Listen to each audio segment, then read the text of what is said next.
And welcome to the second part where I'm getting ready to enter the first Age of Sigmar Grand Tournament, the Heat, which is going to be early May, so I've not got long to prepare for it really. It's not like I've been building up for any great length of time. So what I'd set myself the task was of deciding on the army at least, and then getting the core of that army sorted out so that I could be getting models, getting painting them, and then I can always refine it as we get nearer the time. So I've picked, at the moment, 3 allegiances. I'm not absolutely dead set on those, but there are 3 that I would be happy to go with. And each one I've constructed a couple of types of armies, but there's one for each of them that I'm leaning towards. So for the next 3 episodes, I'm going to be talking about those 3, the pros and cons of them. So the way I'm looking at it, getting ready for a Grand Tournament, I am not experienced enough. I've not had enough games. I've not had any 2,000 point games. There is the potential, especially with the way Age of Sigmar is, to forget little rules. That really annoys me when I play it in even smaller games.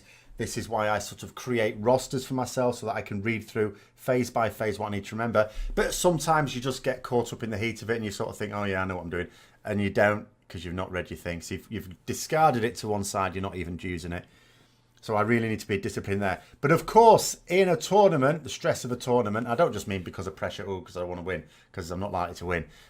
It's just the different environment and the fast, rapid games. In particular, the first game of each day seems to be, it gives you 2.5 hours to play it. Well, that's quite nice. That's fine. But the other games, so that's 3 games out of the 5 for the weekend, are going to be played with a limit of 1.5 hours. Ooh, that's a bit tight. So, especially in case I get an opponent that takes their time over things, I need to be fairly fast. So I need to decide on a strategy. I need to stick to that strategy. I need an army that's capable of doing it without too much deviation. And what I was thinking of with the particular army that I'm going to talk about here is, I need an army that's capable of capturing and holding objectives. That's how you win it. Doesn't even matter if your army is decimated by the end of the game. Have you scored more victory points? I'm potentially going to be up against some absolute monsters. You know, maybe your likes of Archaon, maybe Nagash, Marathi, these sorts of absolute beasts. Have I got anything to concern them? And the other thing is, I'm still not satisfied that I'm familiar enough with enough armies. I intended. I was getting a couple of battle tomes each month, which I have been doing, to read them through, but because I, didn't really realise how we even find out about the tournaments until someone told me last week, and now I've booked the ticket, so I wasn't really gearing up for something specifically, so I've been neglecting my studies, so to speak. But I could help myself in that regard by bringing an army with which other people are unfamiliar. This is generally not easy because, after all, the strongest armies, and although Age of Sigmar I think is a pretty good system, you're always going to get some armies that are a bit stronger than others for a tournament type situation. And people are more likely to be familiar against playing against those armies because more people are likely to play them. But there is one source where you can really make some gains there. So let's have a little look what I'm talking about. Fire and lava may be a bit of a clue. And it's the Legion of Azgorh. This is not a Citadel Miniatures army. This is a Forge World army, which means it will be a lot more expensive to get. But quite a lot of Forge World units, it has to be said, it's almost like there's an arms race between Forge World and Citadel, 2 parts of the Games Workshop group, but different entities within them. And Forge World tend to design these models and then go mad overpowered rules. And such is the case with these guys as well. So what I'm just going to quickly do is just go over their special abilities first of all. So you get a roster, like a battle tome PDF, that you can just download for free, of course, because it's on Forge World. There's no bought battle tome here. So the battle traits that these guys get are fairly powerful for a start. First of all, the first wound that is allocated to each unit with this battle trait, and all of my army that I'm planning on taking is the Legion of Azgorh. In each shooting phase and each combat phase is negated. So basically, someone's shooting at me, it's like, oh, I've done 3 wounds to you. Actually, it's 2.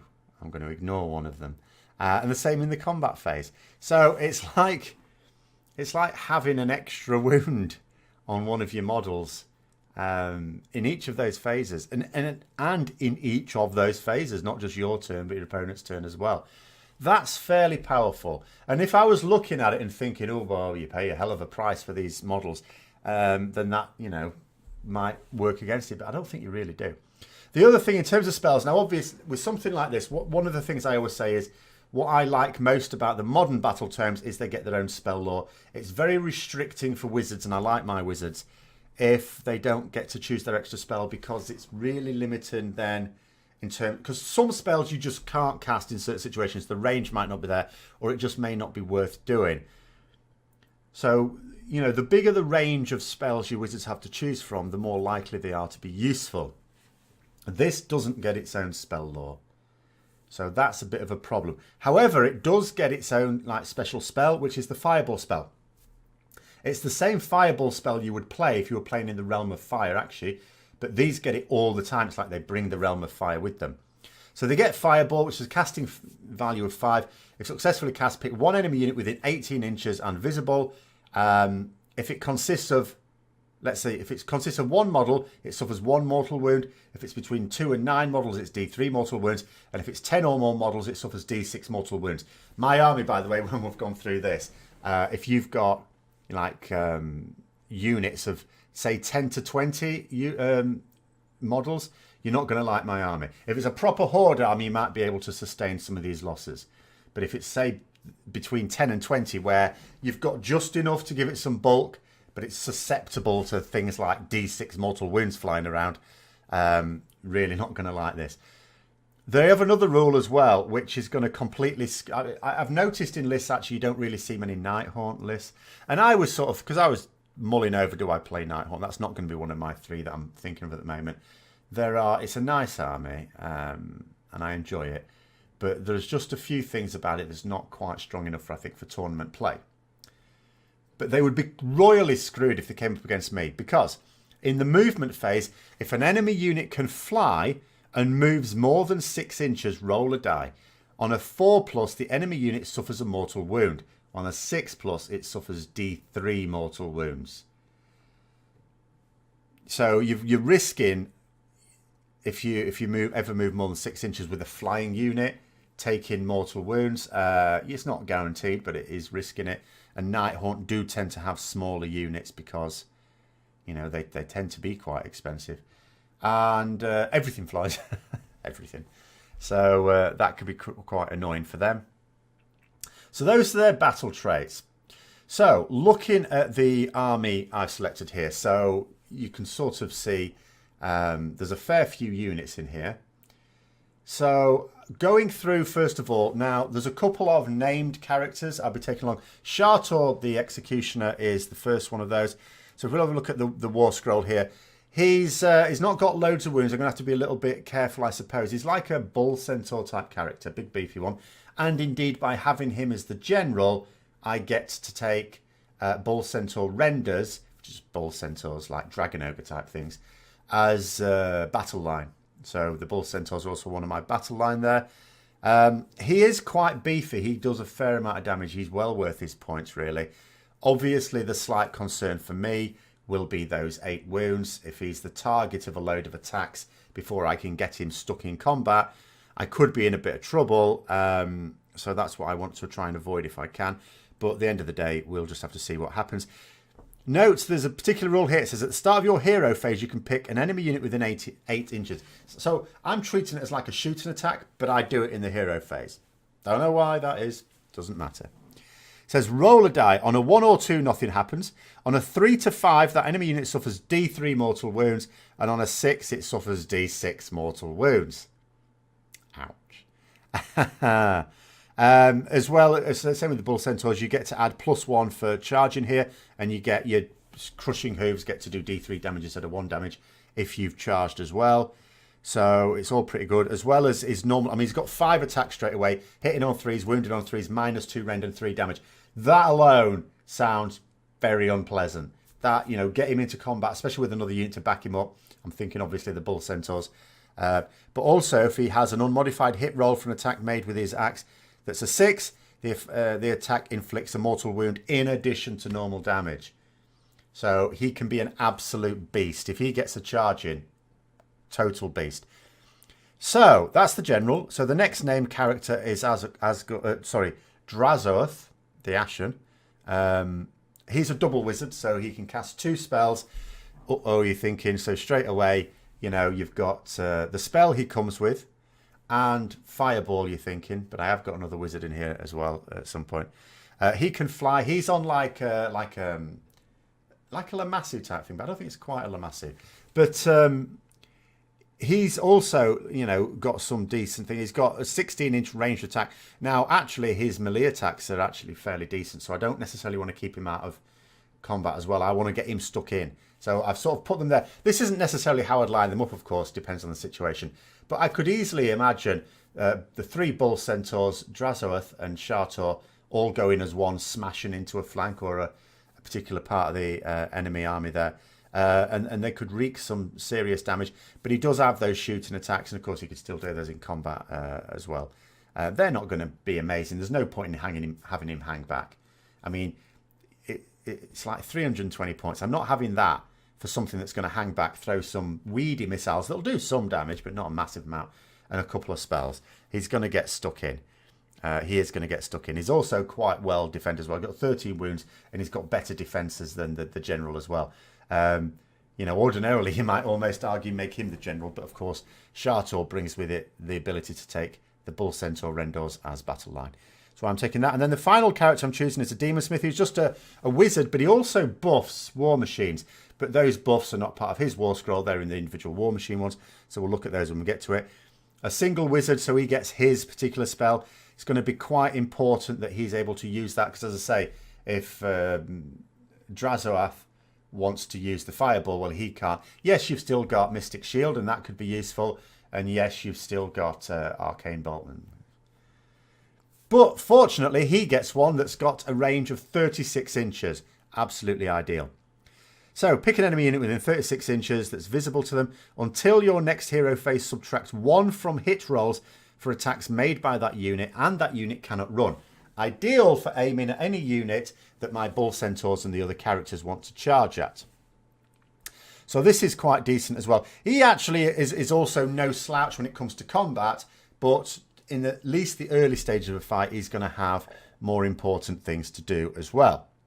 So having a look at the battle line units then, the Bull Centaur renders. So decent attacks, the sort of thing you expect of some these beefy things. 5 wounds, 4 up save. They also get similar rules to their boss. So unmodified save roll of attack with a melee weapon. On them with they've got a spike shield. So if when they're doing a save, they get a 6, it does a mortal wound against them. But they also get the D3 damage on the hooves when they charge in as well as the same movement, 7-inch movement, and +1 on the charge as well. So I'm hoping, you know, that combination should be able to do some serious damage. It's not hideously frightening. We're not talking Archaon and Varangard frightening here, but nonetheless, it could do a job of getting stuck in. Now, the other main battle line, and it's going to be most unlike the way I normally play, because these guys are shooting. They're pretty good at it. So, the only annoying thing about this unit, I have to say actually, is that the champions are usually better than the normal troops. For this one, they're worse. Because this is the weapon, the shooting weapon that the majority of the unit gets. 16-inch range. 1 attack, 4+ to hit, 4+ to wound, -1 rend, 1 damage. That in itself is not bad, but if they get a 6 to hit, it'll do a mortal wound as well as you carry on with your normal damage. Also, if you didn't move at all, you can re-roll hits of 1. Now, that's actually very, very decent. Unfortunately, the champion doesn't get his fireglaive, his rifle. He gets a pistol, which is the same stats, only 8-inch range, half the range. And the problem is, like, it's not like you can just say, I won't have a champion then. They get no bonus, the champion, at all. They Their melee weapons better, but I don't want them in melee. They might end up in close combat, but I don't want them there. It's really annoying, that. That's so annoying. Obviously, the first turn, they are likely to have to move forward. Obviously, only 4-inch movement. I mean, they're basically dwarfs at the end of the day. They're chaos dwarfs. So, a little bit stumpy. I mean, I don't know how soon they'd be able to actually start firing those things off. But if they did, these are units of 20 of them as well. So if I can get all 20 in range, and that might take even longer, then they can actually kick out some damage with that firepower.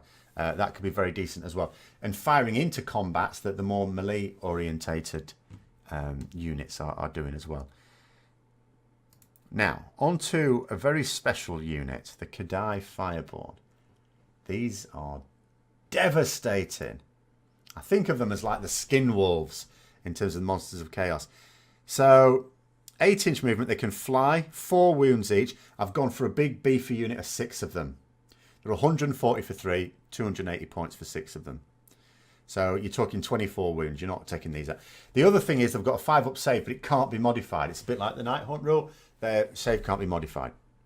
They don't get anything against mortal wounds or anything like that, so susceptible to that. And of course, a 5-up save, you know, for each individual wound, you're unlikely to save it. But if there's a whole host of them, you've got a decent chance of saving some of them, and they ignore rend. But they can also run and charge. So great shock troops. 8-inch movement can run and still charge. So that basically means if I decide to do a run and a charge, I've got a potential, well, I've got an average range, never mind potential range, I've got an average range of 19 inches. So if something's 19 inches away from me and I want to charge it, I've got a decent chance of getting that charge off. On average, I would do that. Their attacks, 5 attacks, hitting on 3s, wounding on 4s. There's no rend, but D3 damage each. So, and the other thing you'll notice, the range of their melee attack is 3 inches. So although these are on fairly sizable bases, the second rank can attack. If I can only get 3 in and the other 3 have to slot in behind them, they can still attack. They've still got the range to do that. And as if all that's not going to do enough damage, and that'll do plenty of damage. Of course, I may lose 1 on the way there, maybe even 2 if I'm against serious firepower, but that's still going to leave 4 in there. I mean, that's still, you know, 20 attacks, hitting on 3s, wounding on 4s. Depends on their armour in terms of what happens then, but then D3 wounds. At the end of the combat phase, roll a die for each enemy unit within 3 inches of this unit. On a 2+, it suffers a mortal wound. So it's very likely that at the end of the combat phase, they're going to suffer another wound as well. And if I get into combat with a couple of units, and to be honest with you, I wouldn't be afraid of doing that against most units. Just go, yeah, get into a couple. And then that's a couple that's going to take an extra mortal wound as well. So these are super nasty. These are really nasty. Then onto the artillery. So magma cannon, I went for 18-inch range. So to begin with, again, it's not. If I have to go first, it's not like I'm likely to be able to go. Obviously, movement 3 is not great. I can't make a run move. Not that I'd be able to shoot anyway, even if I did. But I do get +1 save against missile weapons. So against missile weapons, I've got a 3-up save. So that's decent. The bonus here, though, although I say 18-inch range, the bonus here, if I'm near the Demon Smith, within 3 inches of the Demon Smith, I get to add 6 inches to the range characteristic of this war machine. So that would make it 24 inches, which I suppose means if someone deploys right up to the edge of their deployment zone and I deploy directly opposite them right up to mine, I could actually fire in the first turn at them. And the way this works, it's not normal hitting and wounding. I basically just roll a d6. On a 3+, it suffers however many mortal wounds I roll on the die. So between 3 and 6. If it's got 10 or more models in the unit, then I add +1. So then that's like 2+. So that's an average of 3 or 4 mortal wounds. This thing is just going to throw into that unit. And so that's fairly unpleasant as well. Then what we've got is 3 rocket launchers. These I've noticed I've put a couple at the back there.